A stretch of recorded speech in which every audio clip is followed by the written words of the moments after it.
ஊசி முனையில் தவம் செய்த பார்வதி தேவி திருவண்ணாமலை அண்ணாமலையார் அடிவாரத்தில் அமைந்திருக்கும் பிரம்மாண்ட கோவில்.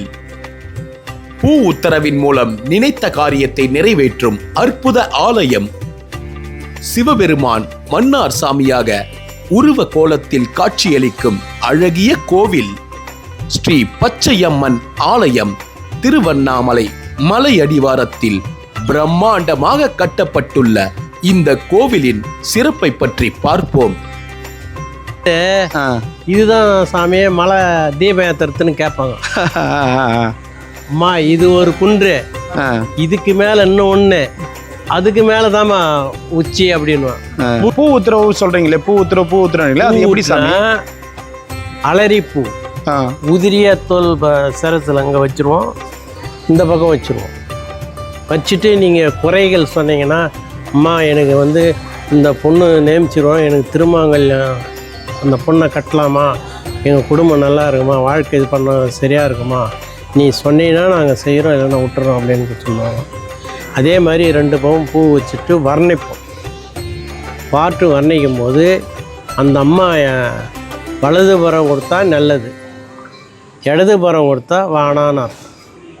எவ்வளோ பேர் அது மாதிரி சொல்லி வானான்னு போய்க்கிறாங்க. உன்னை கோரித்த அம்மா மக்களுக்கு பச்சையம்மா நீ ஒரு குறையும் வைக்க வேண்டாம், உன்னை வர்ணித்த மக்களுக்கு பச்சையம்மா நீ மனக்குறையும் வைக்க வேண்டாம்.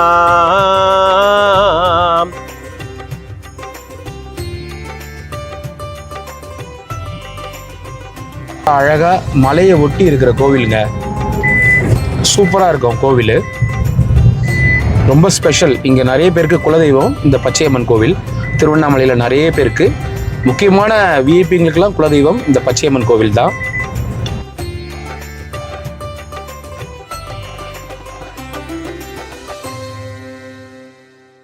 ஓம் நமச்சிவாயா வாழ்க. திருவண்ணாமலை அண்ணாமலையார் மலை அடிவாரத்தில் அருள்மிகும் பச்சையம்மன் மன்னார் சுவாமி திருக்கோயில் அமைந்துள்ளது. இந்த திருக்கோயில் 16ஆம் நூற்றாண்டு 17ஆம் நூற்றாண்டில் கட்டப்பட்டுள்ளது. இந்த பச்சையம்மன் குலதெய்வமாக பக்தர் கோடி மக்கள் வந்து பூஜை செய்து பொங்கலிட்டு சிகனிக்கு காது குத்து ஆடு பலி கொடுத்து அம்பாளை வழிபாடு செய்கிறார்கள். மற்றும் இல்லாமல் கிரிவலம் வர பக்தர்களும் இந்த அம்மனை வந்து தரிசித்து செல்கிறார்கள். இது வந்து நல்லா அம்பாள் வந்து தவம் இருக்கிறாங்க. பச்சையம்மனாக அவதாரம் எடுத்து சிவனை அடையிறதுக்காக தவம் இருக்கிறாங்க. சப்த ரிஷிகள், சப்த முனிவர்கள், சப்த கன்னியர்கள், கௌதம மகரிஷி அம்பாளுக்கு உபதேசம் பண்ணுறார். அம்பாள் கௌதம மகரிஷி என்ன சொல்கிறாரோ அதை சொல்படி அம்பாள் தவம் இருக்கிறாங்க. 7 முனீஸ்வரர் காவல் புரிகிறாங்க. ஆடி மாதம் பிரதி 7 வாரம் பச்சையம்மனுக்கு பொங்கலிட்டு பூஜை செய்து அம்மன் வீதி உலா வருது. இங்கேருந்து புறப்பட்டு அண்ணாமலையார் மாடை வீதியை சுற்றி மறுபடியும் இங்கே வந்து சன்னதியில் வந்து சேரும். இந்த கோவில் எவ்வளோ பழமையான கோவில். இந்த கோவிலில் என்னென்ன ஒரு அற்புதமான விஷயங்கள்லாம் நடந்திருக்கு உங்களுக்கு தெரிஞ்சு?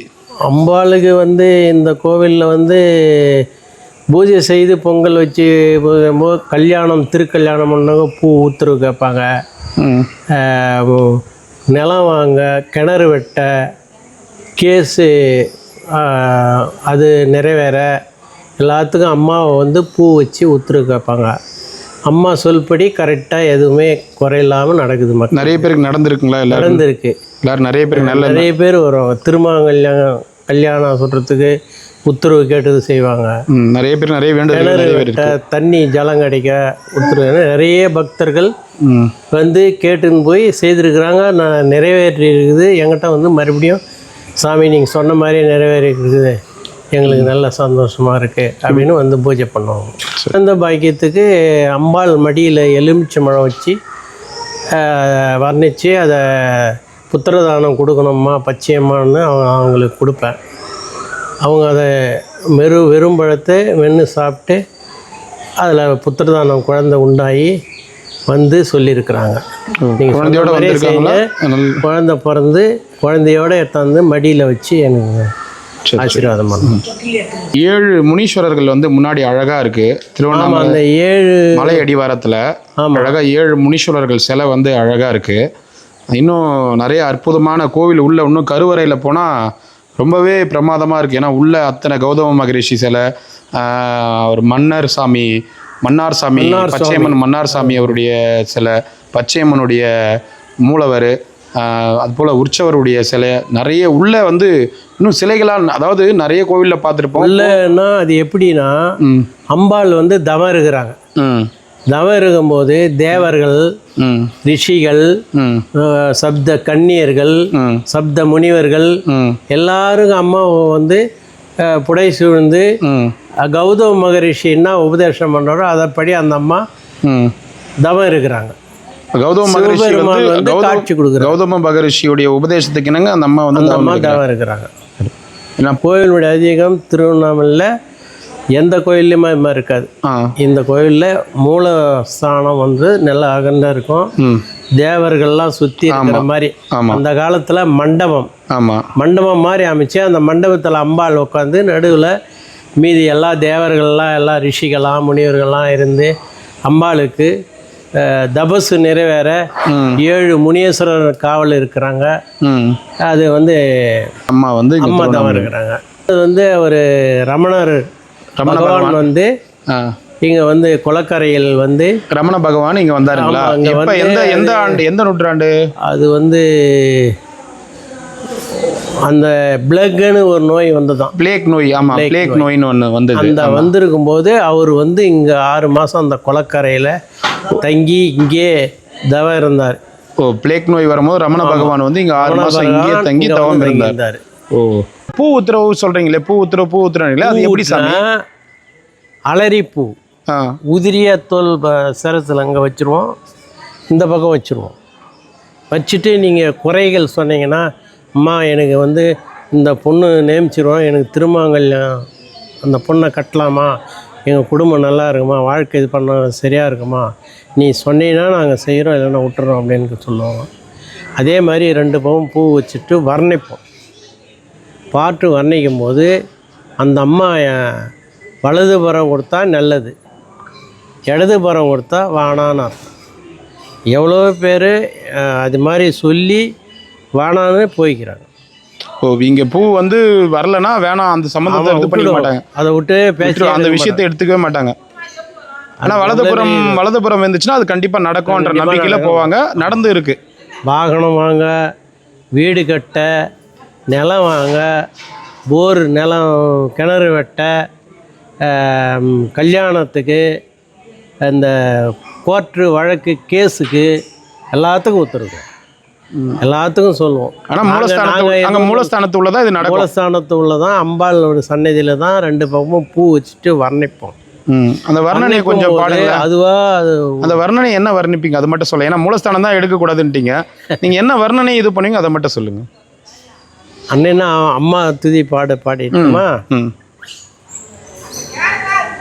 அல்லல் ஓம் வல்வேனை ஓம் அன்னை வயற்றினில் பிறந்த தொல்லையது போம் போம் போகாத துயரமது போம் நல்ல குணபதியை மாமருணை கோபுரத்தில் வீற்றிருக்காம் எங்கள் செல்வ கணபதியை கைதொழுதேன்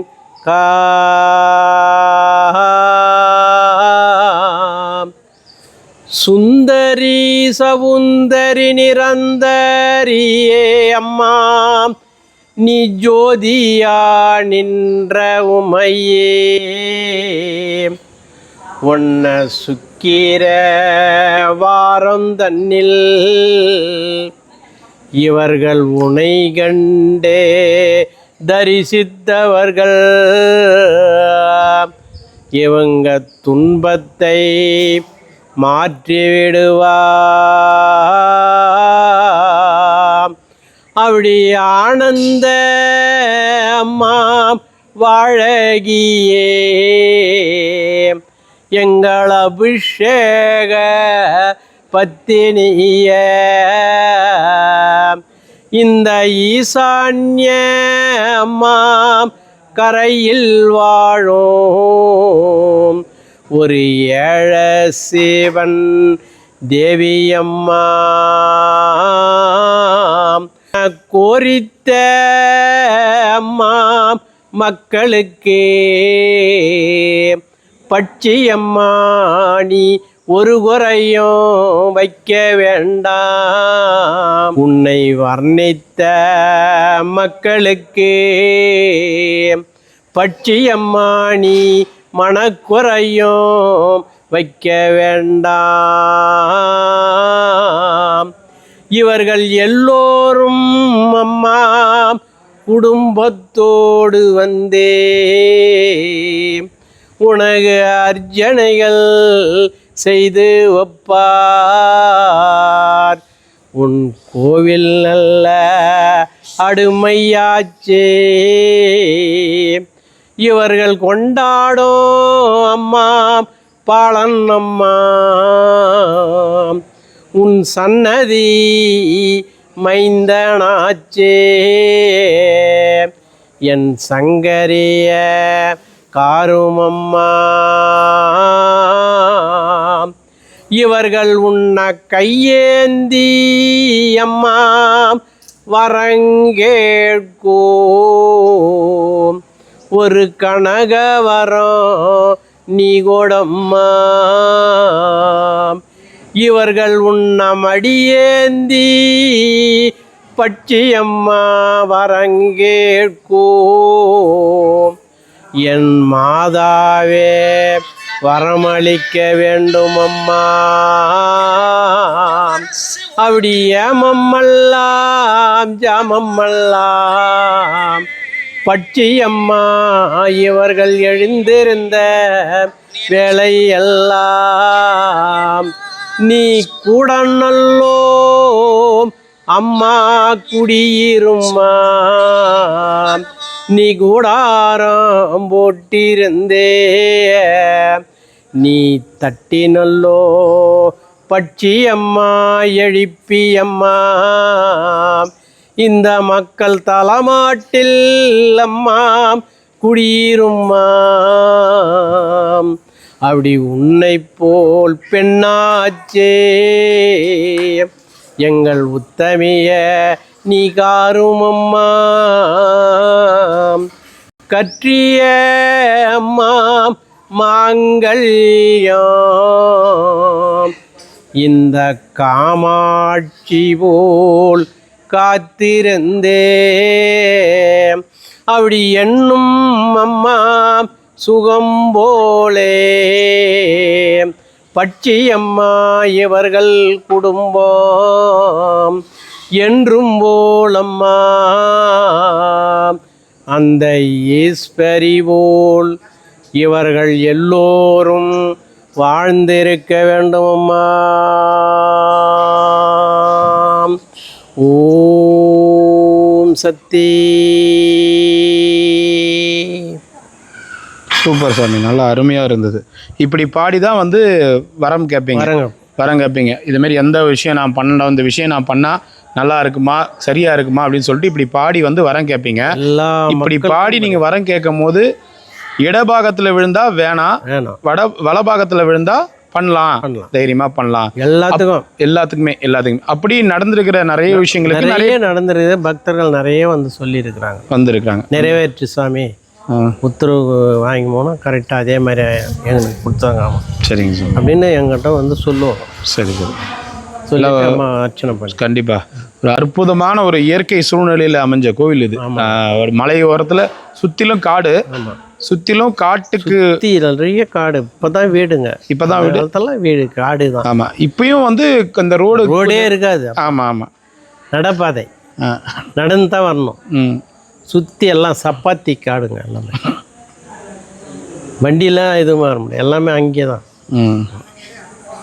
இப்போ ஒரு சமீப காலமாக தான் வீடுங்கள்லாம் ஆயிடுச்சு. எப்போவுமே அம்பாள் வந்து தவம் இருக்கிறாங்கன்னா, தவம் இருக்கும்போது எந்த இடையூறும் இருக்காமல் இருக்கிறது. அதனால தான் மலை அடிவாரத்தில் வந்து இருந்திருக்காங்க. ஆற்று ஓரம் பச்சையம்மன் கோயிலெலாம் எப்பவுமே ஊர் உள்ள எங்கேயுமே இருக்காது. எல்லாம் மலை அடிவாரம், காடு, இது மாதிரி இடத்துல தான் அந்த அம்பாள் வந்து தவம் இருப்பாங்க. தவம் இருக்கும்போது அதை இடையூறு எதுவுமே வரக்கூடாது.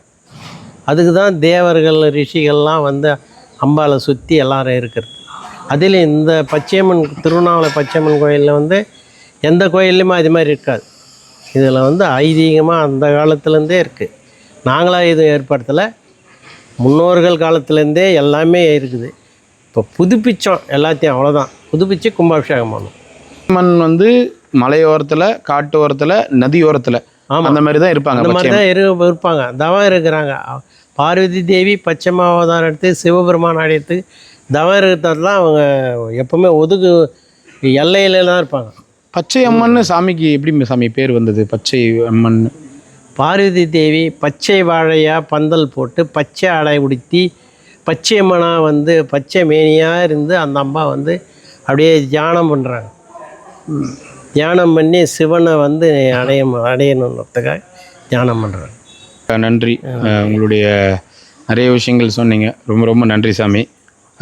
கண்டிப்பாக அடுத்த உங்ககிட்ட நிறைய இன்னும் உண்மையான பக்தர்கள், உண்மையாக மனசில் நிறைய சஞ்சங்கள், நிறைய கஷ்டங்கள் இருக்கிற பக்தர்கள் கண்டிப்பாக அந்த பச்சையம்மன் கோவிலுக்கு தேடி வந்து அவங்களுடைய வேண்டுதலுக்கு உத்தரவு வாங்கிக்கிட்டோம். அவங்க என்ன பண்ண போகிறாங்களோ, என்ன பண்ணுறதுக்கு முன்னாடியோ கடவுள்கிட்ட உத்தரவு வாங்கி பண்ணுறதுன்றது வந்து இப்போ நம்ம எல்லாருமே சீட்டு குலுக்கி போடுவாங்க. வீட்டிலே ஒரு சாமி படத்துக்கு குலதெய்வம் கோயிலில் போய் போவாங்க, வருவாங்க. இங்கே வந்து அந்த மாதிரி இது உத்தரவு தான். இது பூ உத்தரவு வந்து பக்கம் வச்சிட்டோம்னா அது நிறைய பேருக்கு படிக்கிறதுக்குள்ளே விழுந்துடும். சொல்லிட்டு கற்பூரம் ஏற்றிட்டு ஆராத்தி பண்ணும்போது விழணும். சரி, ரெண்டு பக்கமே விழலைன்னா இல்லை அடுத்த வாரம் வாங்கன்னு சொல்லி அனுப்பிச்சிடுவோம். ஓ, இப்போ இந்த வாரம் விழலைன்னா இல்லை, நீங்கள் போயிட்டு அடுத்த வாரம் வாங்க. உத்தரவு எப்போ வருதோ அப்போ வாங்க.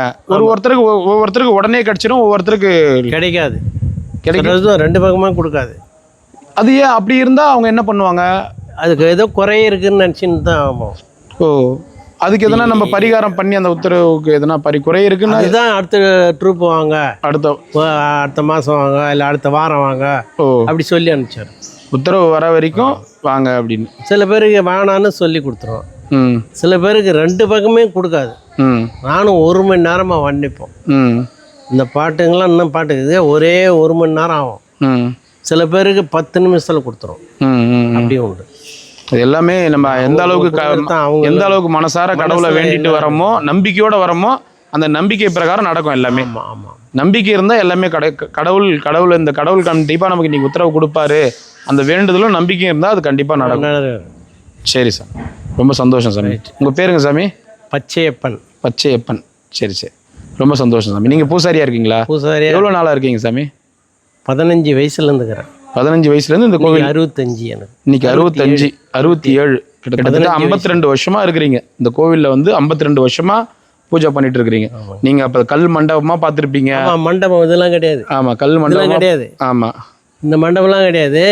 உள்ள இருக்கிறது பாரு, அதுதான் அந்த கல் மண்டபம் மட்டும்தான். இதெல்லாம் இல்லை, இதெல்லாம் இப்போ சமீபத்தில் கட்டினது. சரி சரி சரி.